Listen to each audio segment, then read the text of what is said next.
সিহঁতে মোৰ হাতৰ পৰা টোপোলাটো কাঢ়ি নিলে শৈবা। সঁচাকৈ তেন্তে আজি মই কান্দিব লাগিব।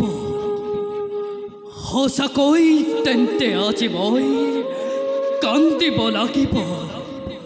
ফলে ফলে জাতিষ্কাৰ এই কৈলাশ শিখৰ নিমিষতে শ্মশানত হ'ব পৰিণত। প্ৰলয়ৰ ৰূপ ধৰি নাচিব লাগিব আজি পগলা শংকৰে। প্ৰলয়ৰ ৰূপ ধৰি নাচিব লাগিব আজি পগলা শংকৰে।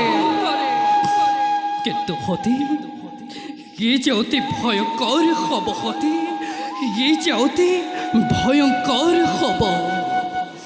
সেয়েহেতু মোৰ কৈলা দেখিবানে কিবাদৰে এই নিক্ষিণ শিৱৰ বাবে জাপ দিব তুমি নগণ্য যজ্ঞত।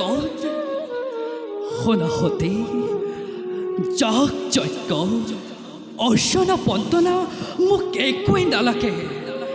লাগে মাথো অন্তৰৰ নিৰ্বল ভক্তি। শুনা সতী, এটি পানী তোমাৰে প্ৰতি।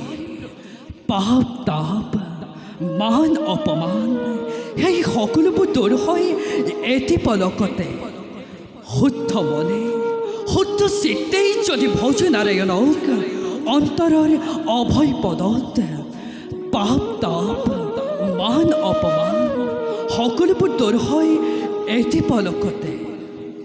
এতিয়া মই দানবী ৰাজা হৰিচন্দ্ৰ নাথভাগে হৰিচন্দ্ৰৰ এটি সংলাপ উপস্থাপন কৰিব লৈছোঁ। কি কম শৈবা, কি কম। বজাৰলৈ যাওঁতে ভিক্ষা সংগ্ৰহৰ বাবে এজন মানুহে মোৰ হাতত এটা টোপোলা দিলে। টোপোলাটোত দেখা পালোঁ 3 কোটি স্বৰ্ণ মুদ্ৰা আছে। মই আচৰিত হ'লোঁ শৈবা, মই আচৰিত হ'লোঁ। মানুহজন ক'ৰবাত দেখা যেন হয় অনুমান। তেনেতে এজন বেপাৰীয়ে চোৰে চোৰে বুলি চিঞৰাত বহুতো জনতাই পেৰি লৈ মোকে কৰিলে প্ৰহাৰ। সিহঁতে মোৰ হাতৰ পৰা টোপোলাটো কাঢ়ি নিলে শৈবা, কাঢ়ি নিলে। মিছা অপবাদ এনে শাস্তি ভোগ কৰাকৈ মৃত্যু এছে শৈবা, মৃত্যু এছে।